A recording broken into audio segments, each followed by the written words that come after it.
Para ello lo que vamos a hacer es modificar la ley que regula el impuesto sobre transmisiones patrimoniales y actos jurídicos documentados para que sea, insisto, la banca y nunca más el cliente quien pague este impuesto. Buenas noches. Pedro Sánchez comete un acto más de populismo. Promete a los españoles no pagar nunca más el impuesto de actos jurídicos documentados. Lo anuncia pocas horas después del fallo del Supremo, que señala al cliente como el que debe hacerse cargo de este tributo y no a la banca. El gobierno parece tenerlo claro, pero ¿de dónde recibirán entonces esos 640 millones de euros? Puede ser mediante comisiones a los clientes. Sobre ello se le ha preguntado y esto es lo que responde el socialista. Sí. Bien, vamos a ver. Yo creo y espero que no. Y en ese sentido apelo a la responsabilidad, en este sentido, del sector financiero. Espera que no. Más allá de esto, si hay un beneficiado es Podemos. Las filas moradas ya están rentabilizando su discurso demagógico. Por ello, este sábado han llamado a la movilización a las puertas del Supremo para volver a hacer uno de los que parecen sus principales hobbies: criticar y atacar a la justicia española. Siempre hay alguien que intenta sacar rédito político y ese es el señor Iglesias. El asunto se está centrando en quién debe ser el que se haga cargo, si el cliente o el banco. Pero no deberíamos preguntarnos si este tributo debería eliminarse. Más noticias en nuestro sumario.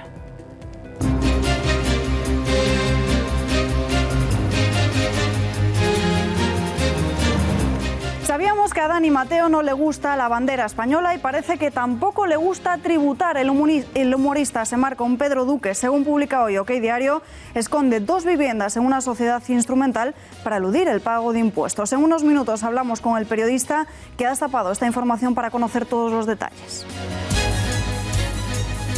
Artur Mas ha solicitado su absolución por la consulta soberanista del 9 de noviembre. Así se lo ha requerido su abogado al Tribunal Supremo. Fue en marzo de 2017 cuando el Tribunal Superior de Justicia de Cataluña condenó a Mas a 2 años de inhabilitación por desobediencia, pena que ahora su defensa recurre. Quieren acallar, y cito textualmente, a quienes mercadean con las resoluciones judiciales. El fiscal pide mantener la condena de inhabilitación.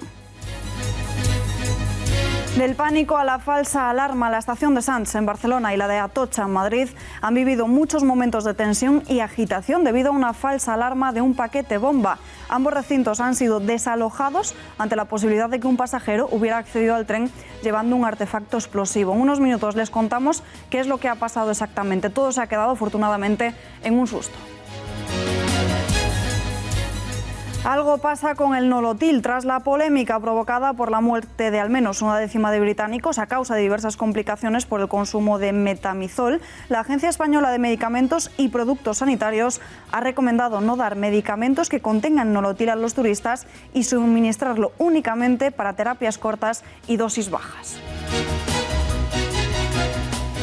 Decenas de personas se manifiestan contra el Museo del Jamón en Madrid, una concentración bajo el lema de contra el asesinato del cerdo. Los animalistas han elegido este lugar para criticar lo que ellos califican de maltrato animal. Primero fueron los toros, ahora son los cerdos y veremos qué es mañana.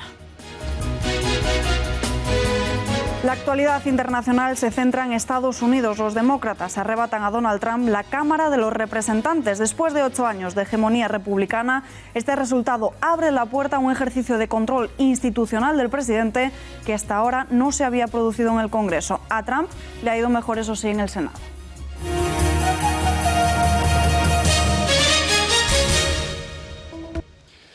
Para ello lo que vamos a hacer es modificar la ley que regula el impuesto sobre transmisiones patrimoniales y actos jurídicos documentados para que sea, insisto, la banca y nunca más el cliente quien pague este impuesto.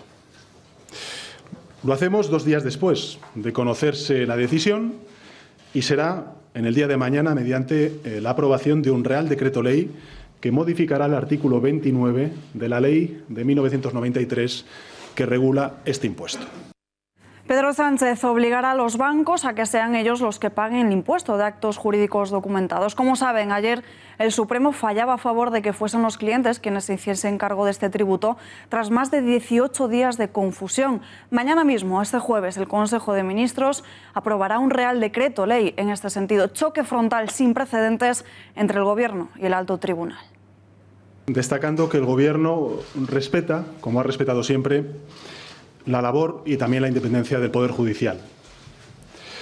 Sin embargo, como Poder Ejecutivo no podemos dejar de lamentar la situación generada por la sentencia del Tribunal Supremo conocida el pasado 18 de octubre y que culminó ayer con el anuncio del Pleno de que dicha doctrina va a ser rectificada. Desde el primer momento, este Gobierno manifestó su compromiso con, en primer lugar, la seguridad jurídica y, en segundo lugar, actuar siempre en interés de la ciudadanía. Y será en el día de mañana mediante la aprobación de un Real Decreto Ley que modificará el artículo 29 de la Ley de 1993 que regula este impuesto.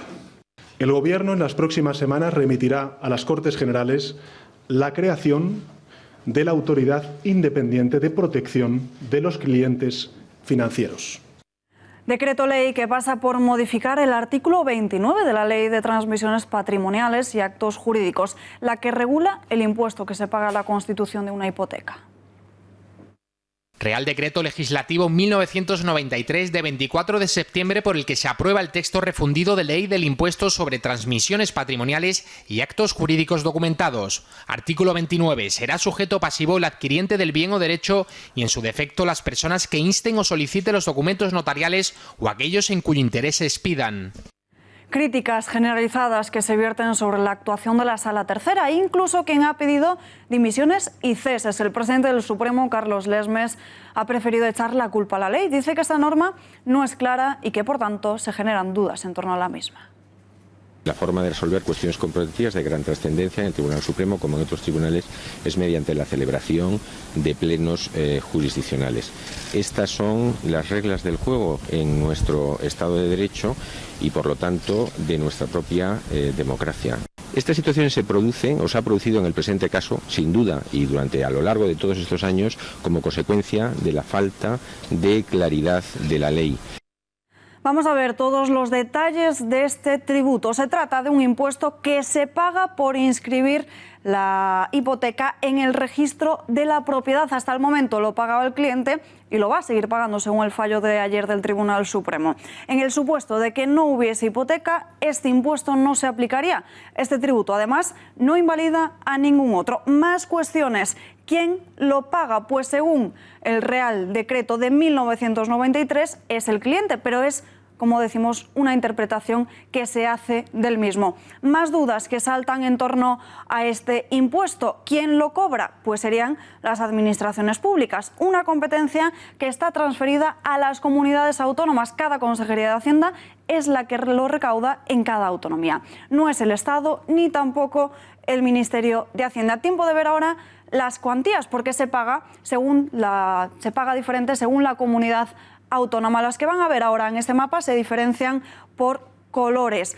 Se pagan hasta un 1,5% de algunas comunidades, como por ejemplo en Galicia o Castilla y León. También en las que están en verde, esas que ven ahí, se paga un 0,5%, que sería como por ejemplo País Vasco y Navarra, un punto menos, como ven. Y Madrid, que está en el centro, pagaría un 0,75%, la mitad que en Andalucía o Cataluña. Vamos ahora a poner un caso concreto, una hipoteca de 400.000 euros. En Cataluña y en Andalucía este impuesto costaría unos 6.000 euros. En Madrid la mitad, 3.000. Pero atención, porque en el País Vasco o Navarra costaría únicamente 2.000. Datos dispares de una comunidad a otra. Se ha hablado mucho durante estos casi 20 días de confusión sobre quién debería hacerse cargo, si el cliente o la hipoteca.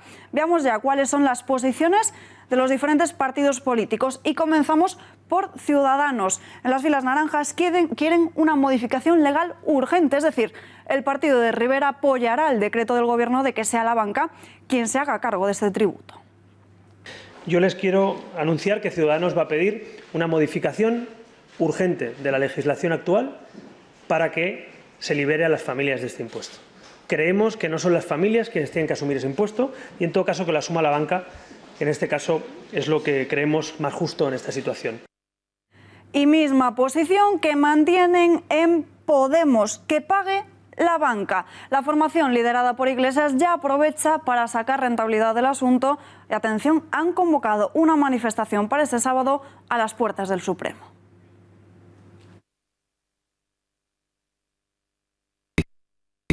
Es una de las mayores humillaciones imaginables a nuestra democracia, porque cuando el derecho afecta a los intereses de los poderosos y puede beneficiar a los de las mayorías sociales, hay intervenciones del poder que provocan situaciones como estas, que son vergonzosas. Por eso lo primero es movilización ciudadana, movilización cívica el próximo sábado a las 6 de la tarde frente al Tribunal Supremo, para recordar algo muy importante: los avances sociales los ha conseguido la gente movilizándose. Sobre esta decisión de Pablo Iglesias de llamar a la movilización ha sido preguntado. El presidente del Gobierno, Sánchez, dice que cualquiera tiene libertad de hacer lo que considere oportuno. Cada partido político es libre de hacer la oposición como considere. Nosotros creemos que la oposición se tiene que hacer en las instituciones. Para eso está el Congreso de los Diputados, y Unidos Podemos, junto con otras fuerzas parlamentarias, tiene la capacidad de proponer dentro del Congreso de los Diputados. Lo decíamos antes, se habla mucho sobre quién tiene que hacerse cargo, pero no se llega al fondo de la cuestión. ¿Debería eliminarse este impuesto? Pues en el Partido Popular abogan por la suspensión de este impuesto de actos jurídicos documentados. Nosotros pensamos que el Gobierno no está proponiendo un alivio para los futuros hipotecados en España. En segundo lugar, lo que decimos es que esta ley del año 93, aprobada durante el Gobierno socialista, y el decreto que la regula en el año 95, es verdad que tenía ciertos errores de interpretación que han motivado esta desafortunada actuación que hemos vivido en esta última semana, pero al mismo tiempo tenemos que decir que la seguridad jurídica en España es importante, que respetamos las decisiones de los tribunales y su independencia, y que además no estamos de acuerdo con el populismo callejero. Pero no es el Partido Popular el único, porque la formación de Santiago Abascal, Vox, fue la primera que salía a la palestra a hacerse esta cuestión. Denuncia precisamente esto, que es un impuesto injusto y que debería eliminarse. La discusión parece que solo va de si pagan los clientes o los bancos, cuando la discusión debería ser sobre la injusticia de ese impuesto, como de tantos otros. ¿Por qué un impuesto a las hipotecas? ¿No tenemos bastante faena con hipotecarnos? Bueno, pues tanto a Partido Popular como a Vox, que apuestan, como vemos, por retirar este tributo, les ha respondido el presidente. El socialista anima a que pregunten a ver si las comunidades autónomas están dispuestas a dejar de recaudar. Vean. Nosotros lo que queremos es que pague la banca y no la ciudadanía este impuesto. Aquellos que están proponiendo la supresión de este impuesto, que hablen con los presidentes autonómicos. Y que los presidentes autonómicos les digan si están de acuerdo o no en perder capacidad recaudatoria en esto. Más reacciones políticas, todas ellas dirigidas a criticar duramente la actuación del alto tribunal. La alcaldesa de Madrid, Manuela Carmena, lo califica como una mala práctica. Bueno, eso siempre puede ser, pero no es bueno que haya esas diferencias. Es decir, los magistrados deben siempre buscar pues los puntos de coincidencia, y además es necesario que tengan muy en cuenta pues quién son los magistrados responsables de dar la línea en las materias que conocen, ¿no? Y toda la sala no puede saber de todo. Es decir, que los especialistas precisamente en materia tributaria es lo que habían dicho los que habían dictado la resolución, ¿no? Por eso ha sido todo, yo creo, un pequeño desastre. Llama la atención, efectivamente, el hecho de que una decisión se revise por el hecho de que se constate que se trata de un asunto que afecta a mucha gente y tiene un gran impacto económico y social, ¿no? Claro, esto pone en cuestión la credibilidad del tribunal, ¿no? Porque la pregunta que inmediatamente todo el mundo se formula es: ¿y si fuera un asunto que no tuviera ese impacto económico social, no se hubiera analizado con la misma conciencia, con la misma seriedad y profundidad? Miramos ahora a la bolsa. La decisión del Tribunal Supremo de ayer fue festejada enormemente por los bancos, con fuertes ganancias. Alivio en la bolsa, cuyas subidas se han ido moderando después del anuncio del Gobierno. Nuestra compañera Miriam Olivas ha estado en la bolsa siguiendo los movimientos.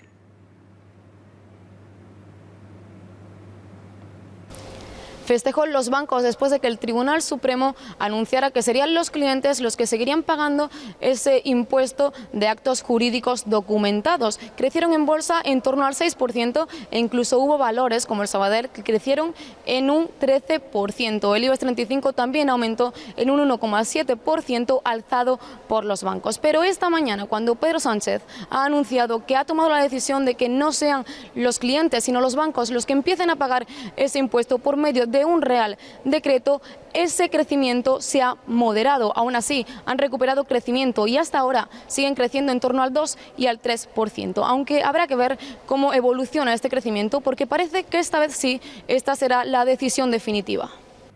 Tiempo de análisis y lo hacemos con el abogado Miguel Durán, de Durán Abogados. Señor Durán, muy buenas noches, un placer saludarle. Buenas noches, Alba. Igualmente un placer desde aquí, desde mi despacho, donde sigo trabajando precisamente en cuestiones de las que estáis tratando ahora. Antes de nada, ¿cómo valora el fallo del Supremo de ayer? Pues para mí no ha sido una sorpresa, porque cuando se dictó se hizo pública la sentencia primera el día 18 y el presidente Lesmes y el presidente Díaz Picazo se las compusieron para llevar esto a un pleno jurisdiccional, adoptar una decisión de este calado no iba a ser para confirmar o para corroborar el fallo inicial, ni siquiera yo pensaba que pudiera consistir en tratar de moderarlo. Para mí estaba claro que se había dado un paso muy importante. El Tribunal Supremo se había puesto a sí mismo en entredicho, al menos la Sala Tercera. Con la actuación de Lesmes, yo creo que también el conjunto de la institución, y esto no se hace para luego dejar el asunto en agua de borrajas. Por tanto, yo creo que esto es una decisión tomada por los presidentes responsables que además tiene todo el tinte de responder a una presión no específicamente de la justicia, sino de políticas económicas. Pero en esto no está solo el Tribunal Supremo. El señor Sánchez preside un gobierno en el que su ministra de Hacienda, la señora Montero, ayer mismo deslizó, antes de que se produjera la votación final, que esto podía costarle al sistema unos 5.000 millones de euros. Ella fue la que dio esta cifra. Con este tipo de actuaciones, desde luego, se mediatiza mucho más a la justicia. La justicia tiene que ser ciega, y perdón por decirlo yo, que lo soy también, pero eso es un antiguo lema. La justicia tiene que ser justa, rápida y eficiente, si no, no es justicia. El debate no está, a mi juicio, ahora solamente en quién debe pagar el impuesto, que es una falacia por parte del señor Sánchez decir que lo va a pagar la banca. El señor Sánchez ha encontrado la piedra filosofal, porque él quería poner a la banca un impuesto de 1.000 millones y mira por dónde, con la justificación de lo que ha sucedido, le va a meter un clavo de unos 700 millones. Pero el señor Sánchez, el señor Rivera y todos los demás que abogan por esto saben positivamente que la banca lo va a repercutir en el cliente. El debate no está en lo que pase de aquí en adelante. El debate tiene que seguir versando, tiene que seguir girando, a mi modo de entender, en esta pirueta, en esta zancadilla que el Tribunal Supremo se ha puesto a sí mismo y que tiene todos los tintes de responder a la presión de quienes tienen verdadera capacidad de presionar. Y perdón por extenderme un poco más, pero yo no creo que se deba responder a la presión que hayan podido hacer los poderes fácticos y el poder político sobre el Tribunal Supremo con presiones en la calle frente al Tribunal Supremo. Esa no es la manera. Si hay que manifestarse frente a los partidos políticos que no aprueban una legislación adecuada para que el Consejo General del Poder Judicial sea un órgano transparente y verdaderamente independiente, porque la gente quizá no sabe, o muchos no sabrán, que quien elige finalmente, quien designa, quien regula todo el tema de la provisión de vacantes en el Tribunal Supremo o en muchos otros, en todos los demás órdenes jurisdiccionales españoles, es precisamente el Consejo General del Poder Judicial, que está ocupado y no retiro la palabra, ocupado por los partidos políticos. De todas formas, decirle a la gente también que yo creo que hay partido todavía que jugar. Y que no se desesperen, que no se desanimen los que ahora no están asistidos por esto, porque los abogados vamos a seguir trabajando, y en España somos muchos que somos muy peleones, vamos a seguir trabajando para que esto no quede aquí, en la decisión tan peculiar y tan sospechosamente inclinada que ha tomado la Sala Tercera, sino que sean otros tribunales los que puedan tener acceso a revisar este tipo de actuación. Señor Durán, le pido brevedad porque tenemos muchas preguntas en el tintero dudas que queremos aclarar. ¿Es un impuesto justo, sí o no? Porque también hay quien pide centrar el debate en sobre si este tributo debería eliminarse. A ver, los impuestos no son justos o injustos, Alba. Los impuestos son impuestos. Como la palabra indica, se imponen. Es una carga que se nos impone, lo queramos o no. Es que a mí me parece que es un debate muy fútil, muy inadecuado.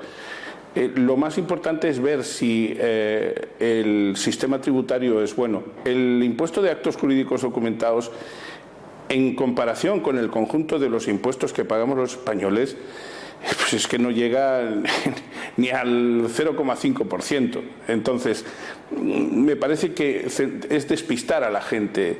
Evidentemente que lo mejor que se puede hacer después de lo que ha pasado es suprimir el impuesto, suprimirlo. Y decirle a las administraciones públicas que empiecen a mirar no solamente por el capítulo de los ingresos, sino que empiecen a mirar cómo recortan gastos superfluos, innecesarios. Ese es el debate, creo yo. ¿Qué hacer ahora los clientes? ¿A qué instancia judicial pueden acudir?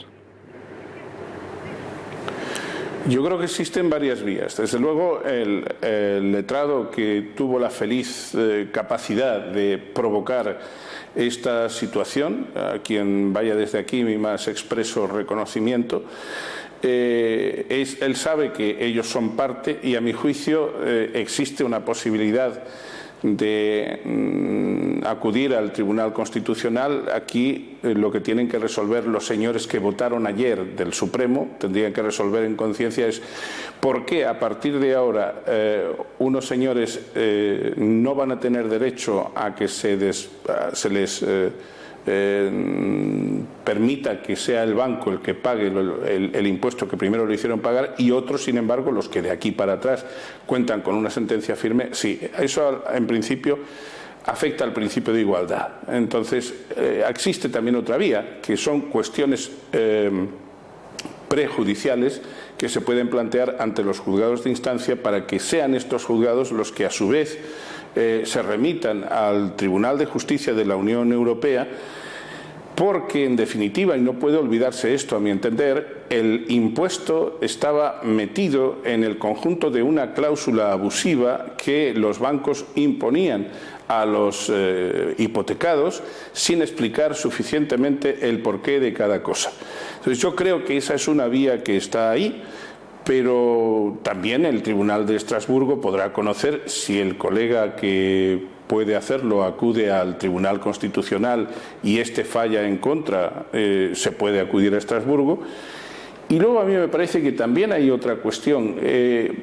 Yo creo que no debemos olvidar que, por muy supremo que sea el Tribunal Supremo, que a mi juicio con este tipo de actuaciones pasa de supremo a otro estado que no tiene nada que ver con la altura que se le supone, lo que me gustaría a mí es que la gente no pierda de vista que las decisiones judiciales se tienen que respetar, pero también es lícito analizar la génesis, el porqué, el quién es quién de la participación en eso. Ya sé que alguien dirá que soy muy atrevido. Bueno, pues cada uno que administre su cobardía como quiera. Yo no tengo que administrarla porque no la tengo, ni dependo, ni tengo que quedar bien ante ningún juez.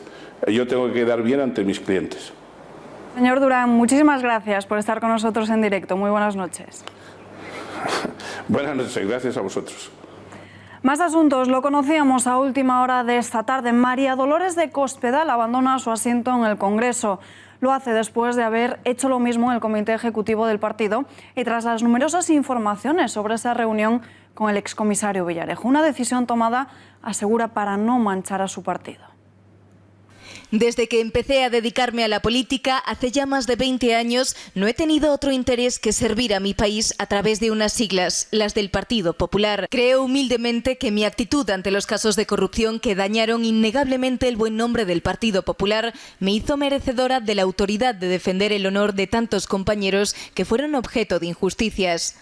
He cometido muchos errores en mi vida, pero considero que mi interlocución hace 9 años con el responsable de una empresa autorizada por el Ministerio del Interior no es uno de ellos. Luché, pues era mi deber, contra los que traicionaron a mi partido y a la confianza de la sociedad.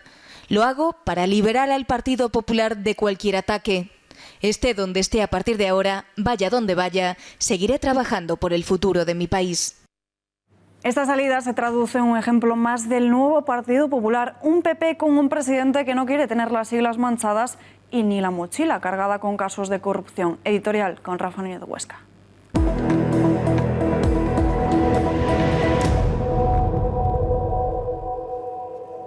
Pues ya lo han visto, toda una María Dolores de Cospedal, ex secretaria general del Partido Popular, ex ministra de Defensa, ex presidenta de Castilla-La Mancha, abandona definitivamente la política, para siempre.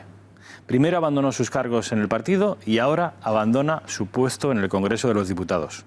Un puesto, por cierto, por el que cobraba casi 5.000 euros al mes y que le permitía tener pasaporte diplomático. A eso ha renunciado y lo ha hecho con un objetivo, ya lo han oído: liberar al Partido Popular de cualquier ataque, por injustificado que éste sea. Así las cosas, el Partido Popular eleva el nivel de exigencia respecto a presuntos casos de corrupción y dimite por lo mismo que no renunció ni dimitió la ministra de Justicia, Dolores Delgado, a la que acaba de poner, por cierto, en un aprieto. Y a ella y a todos cuantos a partir de ahora se vean envueltos en los oscuros audios del excomisario Villarejo. Si hace un par de horas la presión estaba en Génova, ahora se traslada al Palacio de la Moncloa. Pablo Casado demuestra con esta decisión que el cambio de liderazgo en el Partido Popular no solo afecta a los nombres y a las ideas, también afecta, Alba, a la forma en la que se está gestionando la corrupción. Eso parece. Gracias, Rafa. Y es oficial, Quim Torra ha confirmado en el Parlamento de Cataluña la retirada de cualquier tipo de apoyo a Pedro Sánchez.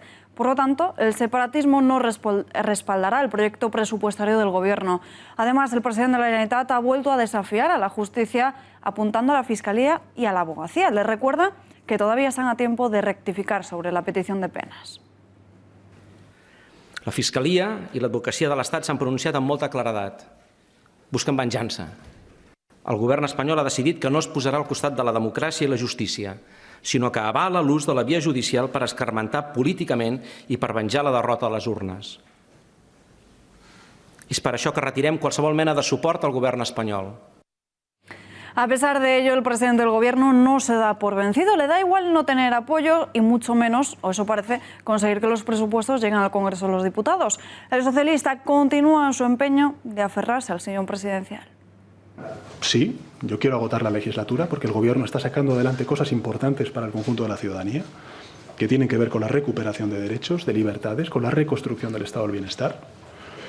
No conseguir el respaldo necesario para estas cuentas, sumado a la inestabilidad política, la debilidad de sus 84 diputados, los numerosos escándalos que salpican a la bancada del Ejecutivo, podrían haber servido al resto de partidos de la derecha para hacer una oposición fuerte. Sin embargo, Partido Popular y Ciudadanos han preferido seguir cada uno su camino. ¿Cómo es posible que ante la situación en la que nos encontramos, donde un gobierno de extrema izquierda con el PSOE al mando junto a Podemos y los que quieren romper España, la derecha no haga nada? ¿Por qué en vez de aunar fuerzas se dispersan?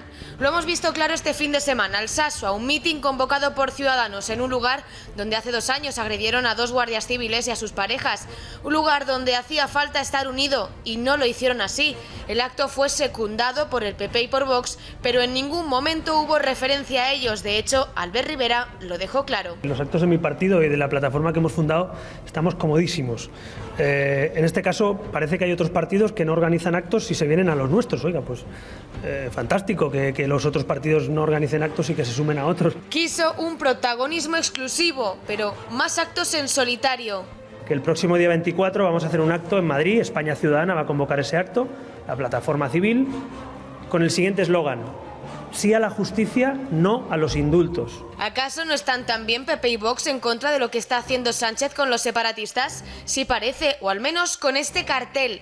En él, la formación de Santiago Abascal ha anunciado que el 1 de diciembre en la Plaza de Colón de Madrid habrá otra manifestación por la unidad de España y en contra de la impunidad de los golpistas catalanes. ¿Diferencias, similitudes entre ambas concentraciones? Ahora el presidente del PP, Pablo Casado, convoca el próximo 14 de noviembre una reunión con los partidos constitucionalistas para trazar las líneas comunes de actuación en defensa de la unidad de España. No va a incluir en esa ronda de contactos al PSOE, Podemos y PNV. Era de esperar, pero con quien tampoco han contado ha sido con Vox.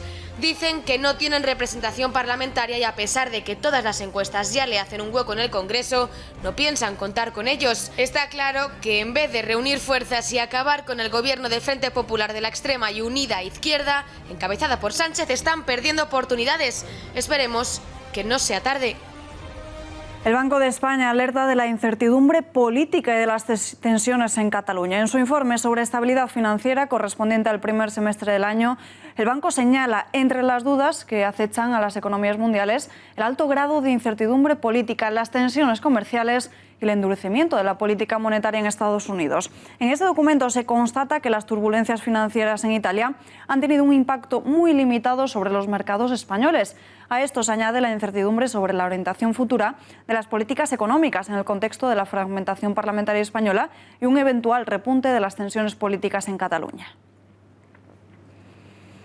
Dani Mateo se marca un Pedro Duque. El cómico está en el ojo del huracán. Después de haber creado mucha polémica por sonarse los mocos en la bandera de España, hoy hemos conocido, según OK Diario, que esconde 2 viviendas en una sociedad instrumental para eludir impuestos. En base a la información que publica hoy el medio de Eduardo Inda, ninguna de estas 2 casas estaría destinada a la actividad empresarial. Misma acción que el ministro Duque, que también ocultó viviendas en una sociedad instrumental con el único fin de pagar menos impuestos. Y tenemos conexión en directo con el periodista que ha desvelado en exclusiva esta información para conocer y desgranar todos los detalles. Alejandro Entrambas-Aguas, de OK Diario. Alejandro, muy buenas noches. Buenas noches, Alba. Desveláis que Dani Mateo esconde 2 viviendas a través de una sociedad patrimonial. ¿Alguna de ellas se destinan a la actividad empresarial? Pues así es, como hemos contado hoy en exclusiva en OK Diario, hemos publicado que el cómico que se sonó los mocos con la bandera de España, Dani Mateo, ha ocultado 2 viviendas en una sociedad patrimonial que constituyó hace ya varios años. En concreto estamos hablando de una vivienda que se compró hace ya varias décadas en Madrid y otra en Barcelona. Nos estamos refiriendo a unas sociedades patrimoniales que últimamente pues, han hecho dimitir a un ministro, a un otro le ha puesto en el ojo del huracán, y cabe destacar en primer lugar que las sociedades patrimoniales no son ilegales en ningún momento siempre y cuando se constituyan, cuyo objeto valor sea o bien el arrendamiento urbano o bien la compra-venta de inmuebles. En este caso, el objeto social era bien distinto, por lo tanto, el hecho de que se constituya una sociedad patrimonial para residir en las viviendas es completamente ilegal. Es lo que ha hecho Dani Mateo y es lo que hemos contado hoy en exclusiva. ¿Cuándo fueron constituidas estas sociedades y cuál es su objeto social?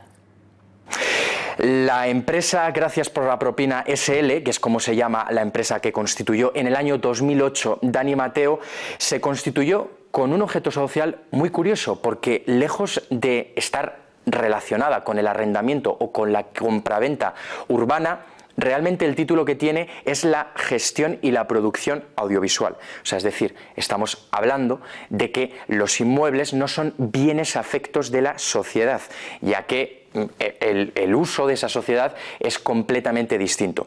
En un primer lugar, la apoderada fue la que en su día fue la mujer de Dani Mateo. En su día terminaron la relación y pasó a ser apoderado el padre de este, que casualmente fue también un cargo directivo de la sucursal de un banco conocido en la delegación de Alicante, que ha sido precisamente el banco, la entidad que le ha otorgado las dos hipotecas de los dos inmuebles que están a nombre de la sociedad.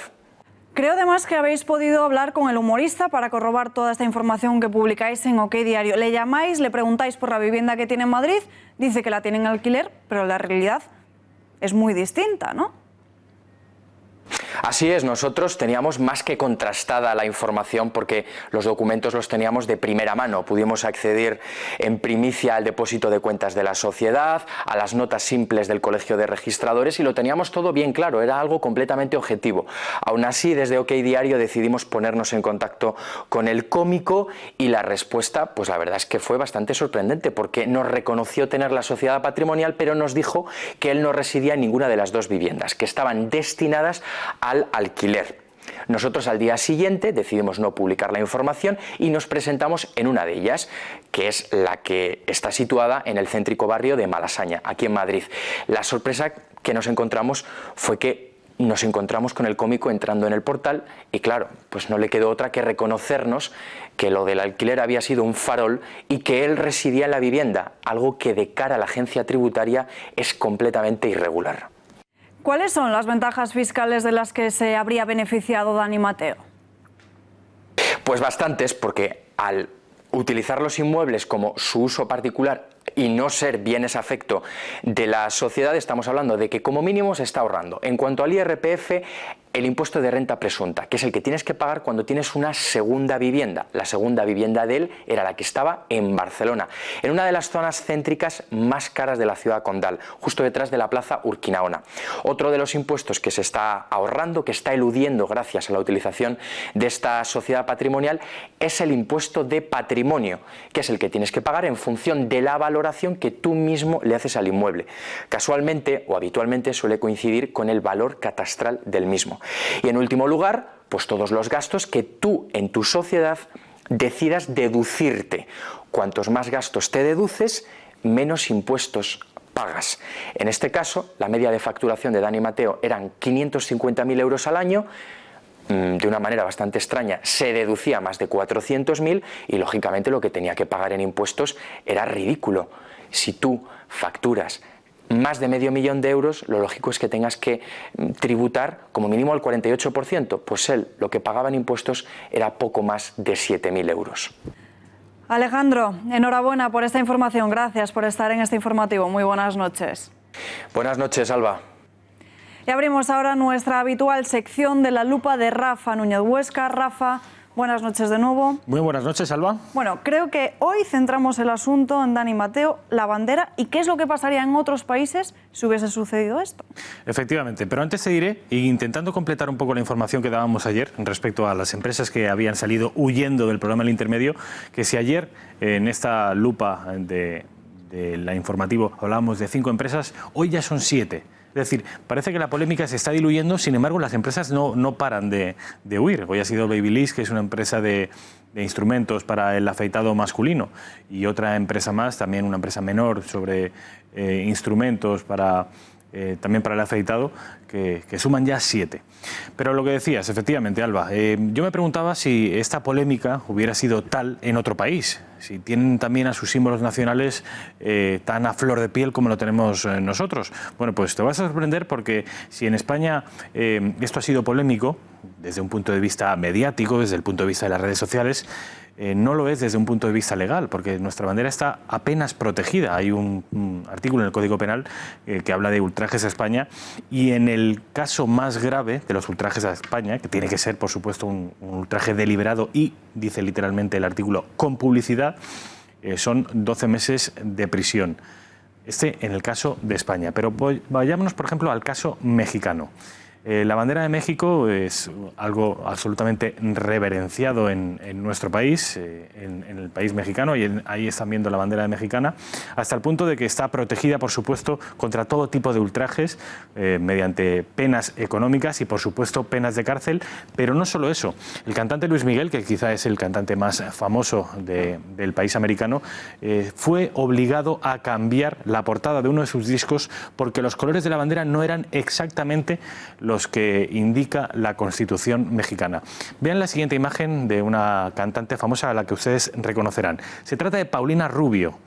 Esta fotografía sexy con la bandera mexicana rodeando su cuerpo, únicamente con la bandera mexicana, le supuso a la cantante una multa por parte de la Administración de Justicia mexicana porque entendieron que no era un ultraje, pero sí que era un menosprecio a la bandera mexicana. Ocurrió también, en una pose similar, la también cantante mexicana Thalía, que posó desnuda con una bandera de su país. Tanto una como otra fueron acusadas de haber despreciado la bandera de México. Vayamos, por ejemplo, al caso de Francia, vayamos al caso de nuestros vecinos franceses.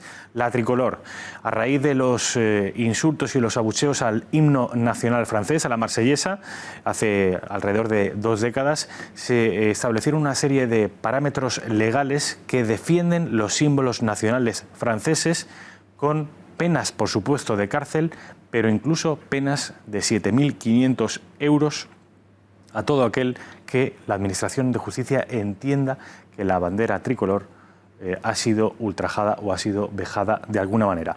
El caso de Alemania, otro caso, otro país con algún problema de identidad y de algún problema con sus símbolos. Bueno, pues decir que en el caso de que un alemán ose bromear o hacer chanza o mofa con respecto de su bandera, puede caerle hasta 3 años de prisión, que se elevarían a 5 si ese objeto de burla tiene como objetivo final acabar o modificar el orden constitucional. Es decir, que si un alemán quema la bandera alemana, puede que estar hasta 5 años de cárcel la persona que haya sido acusada de ello. Recuerden que en nuestro país, en el peor de los casos, y siempre que haya ensañamiento y siempre que haya publicidad, serían 12 meses. En el caso de Argentina, que es un caso muy similar al de Brasil, los países hispanoamericanos son países patriotas donde los símbolos nacionales, tanto el himno nacional como la bandera, están particularmente blindados hacia todo tipo de agresiones, de vejaciones o de ultrajes. Un argentino o un extranjero que queme la bandera argentina o que la someta a algún tipo de humillación pública pasará hasta 4 años entre rejas. Y el caso quizá más característico, el caso donde seguramente la bandera sea más reverenciada y más protegida. Quizá les llame la atención. Se trata de Dinamarca. El país nórdico, ya ven ustedes, con esa bandera con una cruz, que esa cruz es común, por cierto, a otros países nórdicos como Noruega, como Suecia o como Finlandia. Estuvieron todos bajo el imperio danés, es por eso que comparten esa cruz. Bueno, pues en Dinamarca hasta mediados del siglo pasado solo podían lucir la enseña nacional los reyes y los militares. Un civil no estaba capacitado para portar una enseña nacional. Y hasta hace pocos años, además, Alba, la bandera nacional danesa no podía, cualquier otra bandera que no fuera la danesa, por ejemplo la francesa, la española o la portuguesa, no podían mostrarse públicamente en Dinamarca si no iban acompañadas necesariamente de una bandera de Dinamarca. No podían circular banderas nacionales ajenas a la danesa si no iba una bandera de Dinamarca acompañándola. Esto, por supuesto, además de blindar a la bandera de Dinamarca con muchos años de cárcel y varios miles de euros a cualquiera que ose dejar la bandera de los daneses. De manera que en España hemos sido bastante comedidos y bastante clementes con Dani Mateo. Bueno, igualmente hay quien se queja de recibir unas críticas por Twitter. Rafa, gracias. Gracias, Alba. Y hoy se cumplen 82 años de la matanza de Paracuellos del Jarama y 80 del bombardeo en Cabra. Hablamos de este aniversario con el historiador y director de Tiempos Modernos, Fernando Paz. Tenemos conexión en directo con él. Fernando, muy buenas noches. Muy buenas noches. ¿Se puede catalogar como genocidio las matanzas de Paracuellos del Jarama?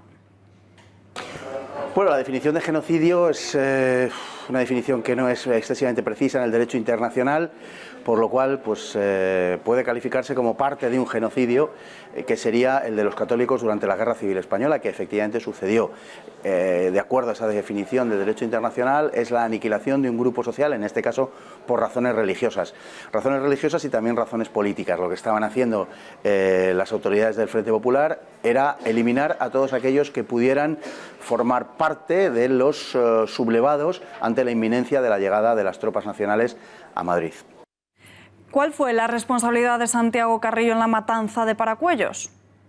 Bueno, yo creo que hoy eso está fuera de toda duda. Santiago Carrillo era el consejero de Orden Público de la Junta de Madrid y, por tanto, no hay, como digo, la menor duda acerca de su responsabilidad. Fue el que dispuso que se enviasen a los presos, a los que estaban detenidos en las distintas cárceles y centros de detención de Madrid, fuesen enviados a esa zona para ser aniquilados, so capa de que iban a ser trasladados a otras localidades en la carretera de Valencia. Su responsabilidad, evidentemente, es máxima. También se cumple el 80 aniversario de los bombardeos de la aviación republicana en el pueblo andaluz de Cabra.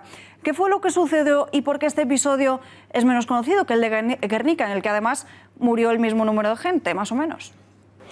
Pues efectivamente, a finales de 1938, en el mes de noviembre concretamente, se produjo el bombardeo de una población, como era Cabra, la población cordobesa de Cabra, que no era un lugar de frente, que no era un sitio en el cual se estuviera dilucidando la suerte de la guerra, ni muchísimo menos, sino que fue el bombardeo que podemos considerar de retaguardia.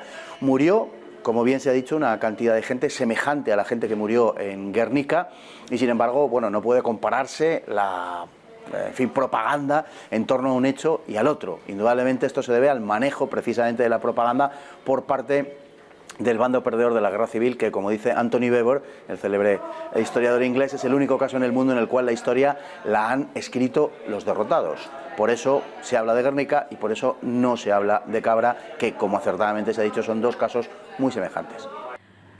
Fernando Paz, gracias y muy buenas noches. Muy buenas noches, un placer. Una hebilla con forma de granada es lo que ha causado el caos esta mañana en la estación de Sants. Todo ha comenzado cuando el personal de seguridad, una pasajera, pasaba esta maleta que van a ver ahora mismo en sus pantallas por el control y llevaba en el interior de esta un artefacto similar al de una granada. Los agentes han sido alertados, pero llegaron tarde. Y es que la pasajera ya estaba rumbo a Madrid. Tras recibir la voz de alarma, la policía mandó detener el tren antes de llegar a su destino. Fue entonces cuando pudieron comprobar que el contenido del equipaje de la mujer no era peligroso. La pasajera, tras la interrupción del AVE en Barcelona, ha sido interceptada en Madrid con su equipaje, por lo que se ha procedido a desalojar Atocha para garantizar la seguridad de todos los pasajeros. Después de una mañana frenética, todo ha vuelto a la normalidad.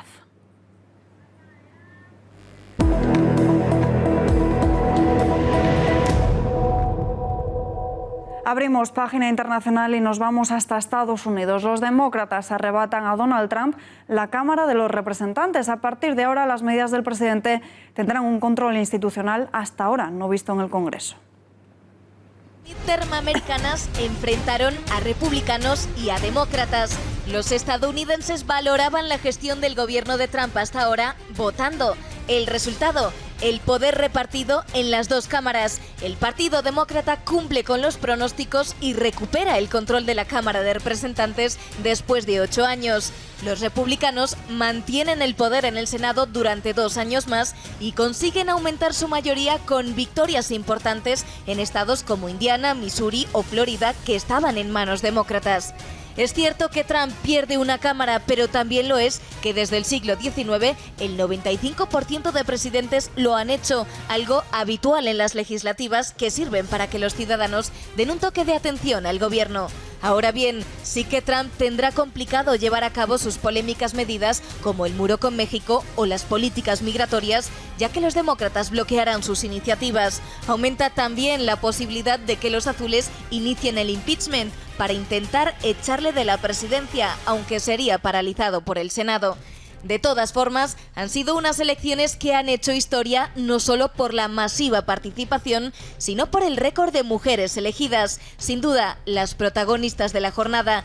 100 mujeres consiguen entrar en el Congreso. Una de ellas, Nancy Pelosi, pasará a ser la cara más visible de la oposición a Trump, aunque de momento, hasta 2020, él puede estar tranquilo. Lo cuenta el debate.es. El Servicio de Inteligencia Federal alemán estaría investigando a España. El motivo, la llegada masiva de inmigrantes menores de edad no acompañados. Marruecos es el país de partida principal para los africanos que quieren llegar a Europa. Y es que los datos en inmigración en nuestro país se han disparado en los últimos años. Para hacernos una idea, más del 50% de las llegadas a Europa se registran en nuestro país, duplicando datos del año 2017 en lo que llevamos solamente en estos meses de 2018. Y nosotros nos despedimos ya, volvemos mañana a las 8:30 con más información. Mientras tanto, el repaso y el análisis de toda la actualidad política en El Gato al Agua. Hasta mañana.